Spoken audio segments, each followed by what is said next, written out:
paladins. Unfortunately, it was by default weaker, was often pushed down in value due to the benefits provided by the shaman's other air totems, leading to more threat problems of the horde classes. On to PvP now, and while it's overall better news than PvE. First up again, enhancements. Well, whilst enhancements certainly have banner issues as well as being super easy to carry, they had something unique which made them really fun. A big, slow, two-handed weapon with Wind Fury. We've all seen the montages and videos. Hop in a battleground, buff yourself up, stroll up to a caster, bang them with a Frost Shock, and then swing in with that auto attack and Storm Strike and see 2 or 3 huge crits pop up on your screen as they disappear in front of you. It really is a glorious sight to see. Rather unfortunately, the Shaman PvP gear wasn't so well itemised to support enhancement, very little strength or agility on them, or just none, meaning quite a bit of PvE gear would be necessary to sub in to see the huge crits. Saying that, it was very well itemised for Elemental. Elemental, on the other hand, did a lot better in PvP thanks to talents such as Eye of the Storm and Nature's Swiftness. Elemental was about positioning well, kiting through Frost Shock, and Earthbind Totem. Its mail armor and shield also made it reasonably durable versus melee classes. Of course, I can't miss mentioning the unique abilities and utilities Shaman bring to a PvP situation. Grounding Totem to avoid many spells, Tremor to remove a number of effects, Poison Cleansing was great versus rogues, even Sentry Totem had some minor uses in battlegrounds to hide in the corner and keep check on where enemy positions are. And finally, Restoration was great, especially when paired up with melee classes. Spamming Purge was a nightmare for Alliance. It had a low cost, remove 2 magic effects a go. On top of this, keep Wind Fury up and you're able to ground or tremor most CC, making them an excellent choice for battlegrounds. Their only issue was no magic to spell against those pesky mages. However, they did have a ranged interrupting Earth Shock, which no other healer could match. On to tier sets, and as mentioned earlier, the 3 main raid tier sets were based around healing. Shaman tier also had really cool names as well, and you can see how the design fits around different elements. Tier 1, the Earth Fury from Molten Core. Whenever I see this set, I'm reminded of Drek's Bar. The 5-set bonus from this was exceptionally powerful and made it difficult to give up, even when you had access to later tier gear. The average mana it would return to you on a fight was significant, was better than any other source of mana regen at a time. Tier 2, the 10 Storms, taking on a more lightning look, was another great looking set from the Shaman, one of my favourite looking sets in the game actually. And the only issue was that Earth Fury 5 set was so powerful it wasn't really worth upgrading beyond the 3 set for the 10 Storms. Fortunately, the 3 set is the most important part of this tier. Resto Shaman with 5-8 of tier 1 and 3-8 of tier 2 by Blackwing Lair would be an essential healer and will be able to push out some amazing, consistent heals. And tier 3, the Earth Shatterer, finally definitively outclassed Earth Fury, and all of the set bonuses were super powerful on this. The 2, 4 and 8 giving you better mana efficiency, and the 6 set providing an occasional buff to party members. The buffs it provided were actually pretty substantial at the cost of being fairly short duration. And notice how the warrior gets armor and the druid gets MP5. Blizzard definitely had a vision for what they wanted certain classes to do in raids. So, the Shaman, was it any good though? I would say, overall, yes. Shaman is a good class. Any horde raid will need plenty of them, and in many ways they're a true spiritual counterpart to the Paladin, which, by the way, I've also done a video on. In that, the main reason they were brought was to provide buffs, and the buffs they provided were super good.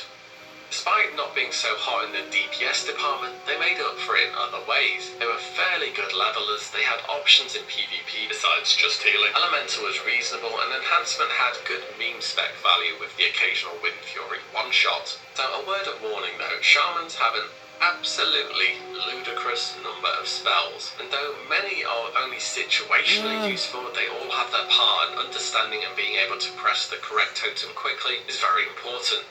A level 60 Shaman could easily push 40 to 60 keybinds depending on macros, and they had 46 spells by default, so just be aware of that. That's about everything for the Shaman. Let me know what you think, and if you made it this far, good job. See you next time. Thank you very much for watching. Cheers. Bye.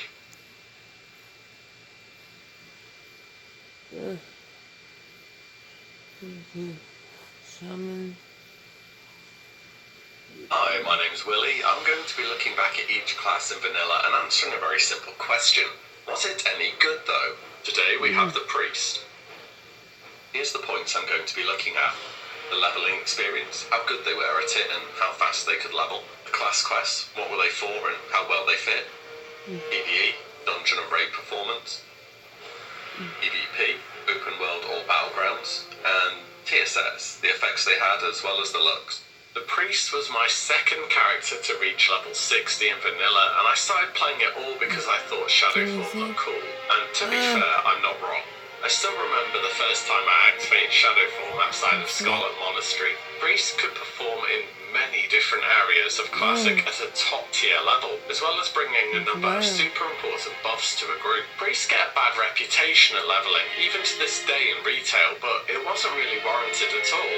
Priests were actually reasonably fast and could be very efficient. Leveling just had to be approached in the correct way, and the correct way of leveling was getting a lot of use out of your wand and letting Spirit Tap do work after you defeat an enemy. 5 out of 5 in one specialisation, along with some points in Spirit Tap, worked really well together. You'd start a fight by shielding up, casting Shadow Word Pain and a few spells, and finish off with a wanding. Using your wand would allow the combat mana regen from Spirit to kick in and pick your mana back up between fights. Remember that Spirit didn't just increase mana regen in combat, but also health regen out of combat. There was only one problem with this. At level 40, you'd need to respec to pick up Shadowform, which was absolutely worth it. On top of this, keeping your wand as close as possible to your current level is very important, as it will be a large source of your damage whilst leveling. And unfortunately, not many wands can be found out questing, and most will have to be bought through the auction house. This means the priest has to fork out more cash while leveling than the average person would, which will push back how early you can afford a level 40 mount. And since priests had no speed boost, a mount is a very big deal. Try to strike a balance between having enough gold to invest in a mount around level 40 and keeping your wand up to date. Always check the auction house. Some people won't know the value of wands in Classic, and you may be able to snipe a bargain. After level 40 with Shadowform, leveling speed picks up a good bit. By this point you'll need to put your first 5 talent points back into one specialisation, but Spirit Tap scaling should be providing a large bonus by this point. Keep your eye out for plenty of spirit gear whilst leveling as a priest. It will help your efficiency a great deal. If played well, you should be able to balance your time between casting and letting mana regen without No.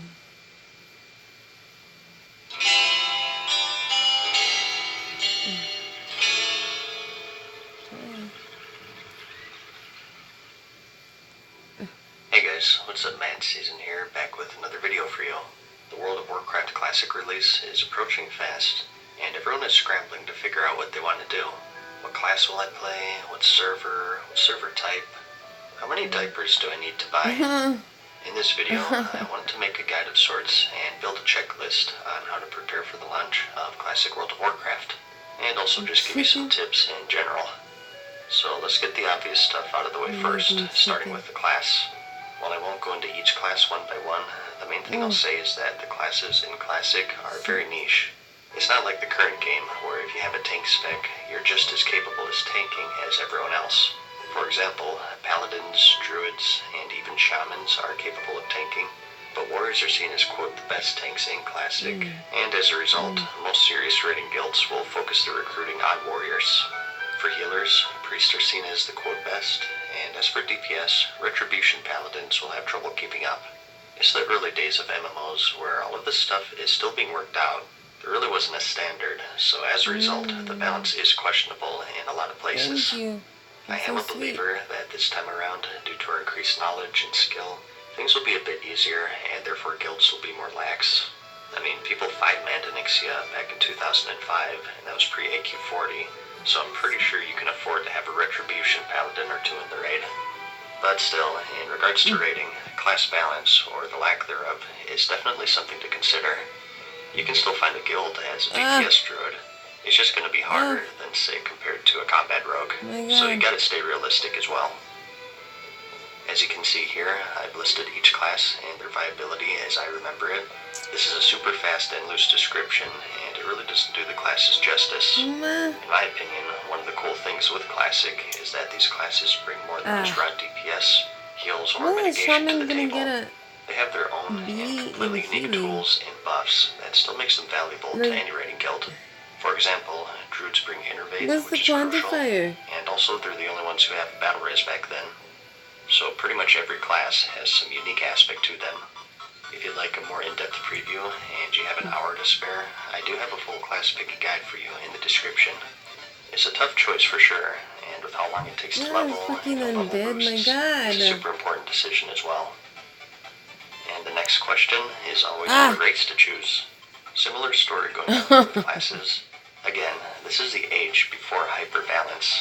Certain races will 100% have an edge over other races, whether it be for PvE or PvP, and it's another important thing to consider. My go-to example is always weapon specialization.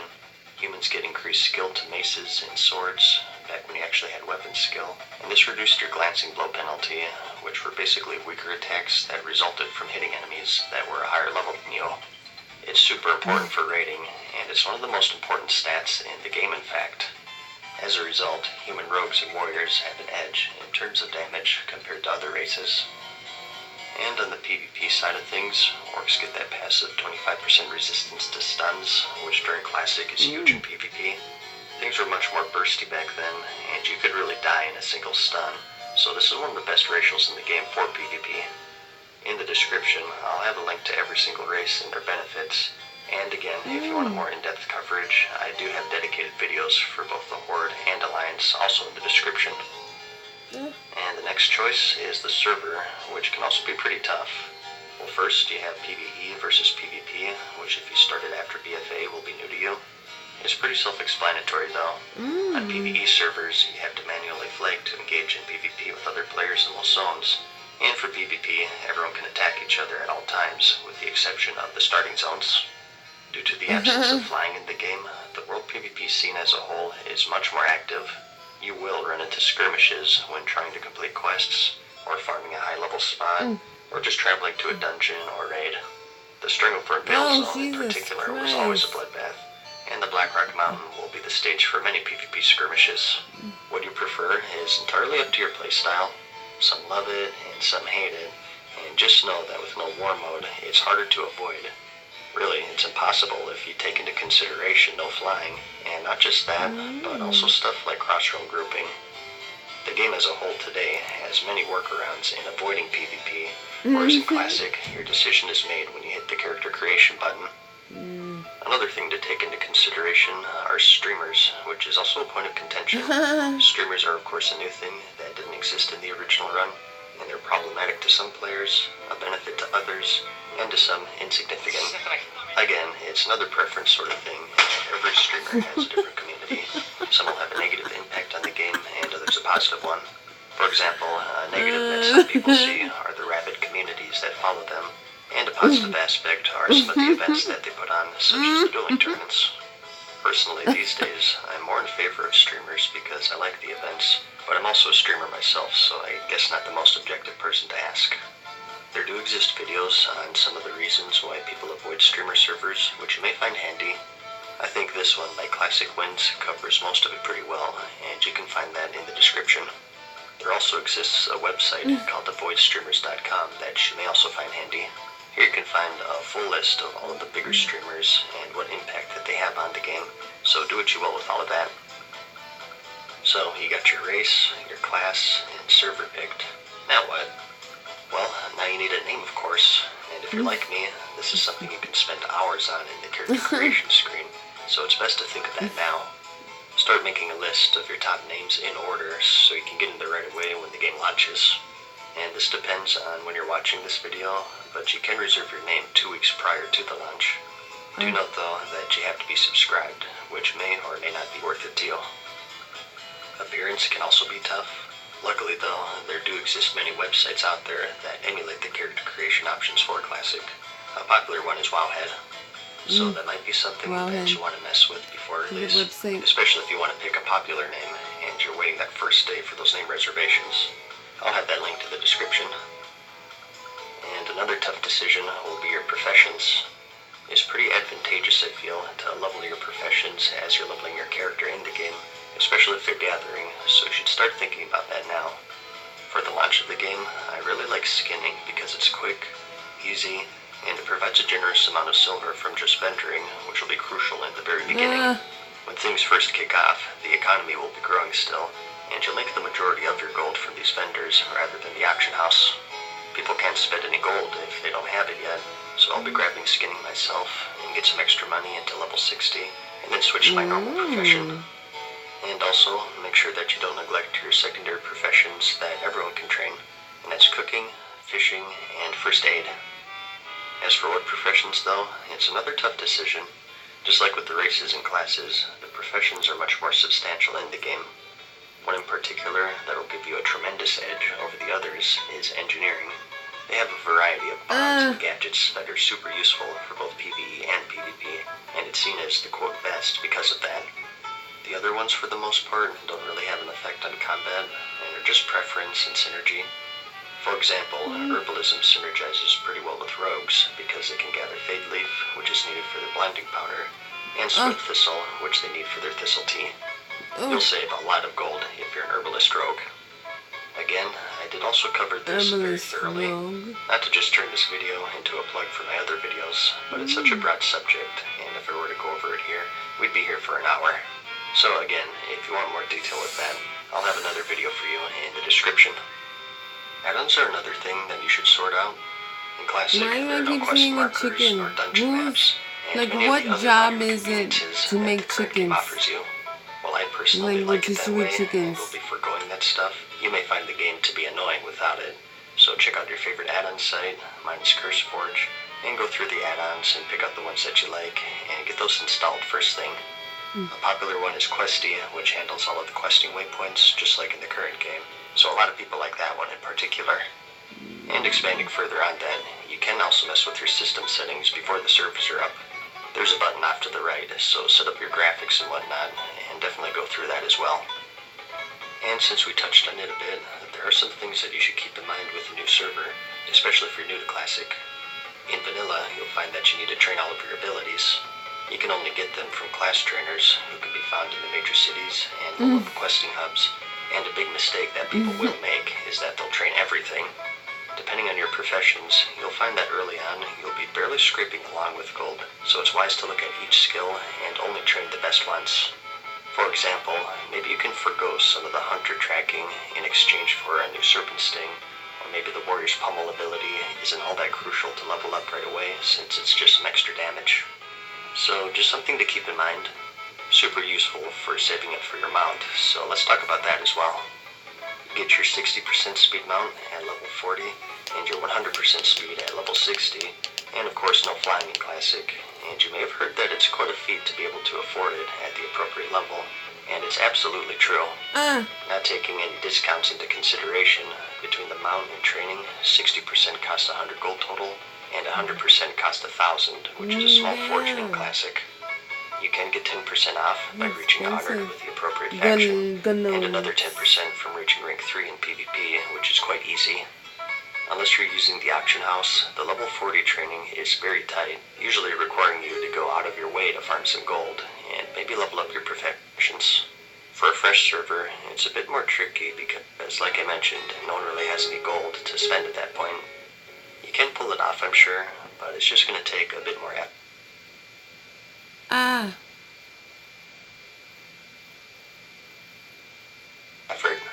I always say that fishing is low-key the best profession for gold while leveling. There are low-level fish that are super valuable that high levels will be too lazy to farm, and it's always worth it if you saw an oily blackmouth school to go fish it up. These are used for free action potions, which is one of the best potions in the game, even at max level. The deviate fish is used for the savory deviate delight, which is one of the few appearance-altering items back then, also super valuable. All this is to say though, if you start saving early and watching your spell training and getting your professions locked down from launch, you'll be in a much better position for affording your mounts and mount training. And some more miscellaneous tips here, or if you plan on going hardcore in the launch, is to go for the title charm. In the Arathi Highlands zone, located in the waters right here, is the NPC Prince Nasjack, and he can drop a trinket called the title charm, which stuns a target for 3 seconds. Due to the shortage of trinkets in general in Classic, this is insanely good, particularly for PvP, and it's something that's going to be insanely camped even at the max level. So, if you plan on no-lifing it, and you're one of the first to reach level 41-ish, definitely check this out to see if you spawned. And in the same vein, if you're a hunter, you're going to want to tame Broken Tooth. Back in Classic, before everything was homogenized, Hunter pets had different attack speeds. Spell pushback was also insane in Classic, so for PvP, the faster the pet, the better. Broken Tooth is one of 2 pets in the game to have an attack speed of 1.0, the other being a bat in the Silver upgrade, which will unlock until Phase 4. So, as soon as you hit level 37, you should check out his spawn locations, which can be found right here in the Badlands, and see if you can get lucky, because this will be another thing that'll be super camped at level 60. But let's step outside of the game for a moment, shall we? Into that scary place called the real world. Ah, burns. Ah, man. Well, the gameplay sucks, but I guess the graphics are alright. Uh-oh. Girls. Never mind, let's get back inside and sign up for Mythic mode. Let's regroup and study up on other brave souls who've laid the path before us. What you're watching is archived video footage from the original release of the game, November 23rd, 2004. So, this surely has some useful information in it. This is the World of Warcraft. Free action potions, and your 100% speed at level 60, and of course no flying in Classic. And you may have heard that it's quite a feat to be able to afford it at the appropriate level, and it's absolutely true. Not taking any discounts into consideration, between the mount and training, 60% costs 100 gold total, and 100% costs 1,000, which is a small fortune in Classic. You can get 10% off by reaching 100 with the appropriate faction, and another 10% from reaching rank 3 in PvP, which is quite easy. Unless you're using the auction house, the level 40 training is very tight, usually requiring you to go out of your way to farm some gold, and maybe level up your professions. For a fresh server, it's a bit more tricky because, like I mentioned, no one really has any gold to spend at that point. You can pull it off, I'm sure, but it's just going to take a bit more effort. I always say that fishing is low-key the best profession for gold while leveling. There are low-level fish that are super valuable that high levels will be too lazy to farm, and it's always worth it if you sign oil of trinkets in general in Classic. This is and see if you can get lucky, because November 23rd, 2004. What the fuck? Why? You just repeated the video? For your entertainment of choice, you have many options. You always have the sweet...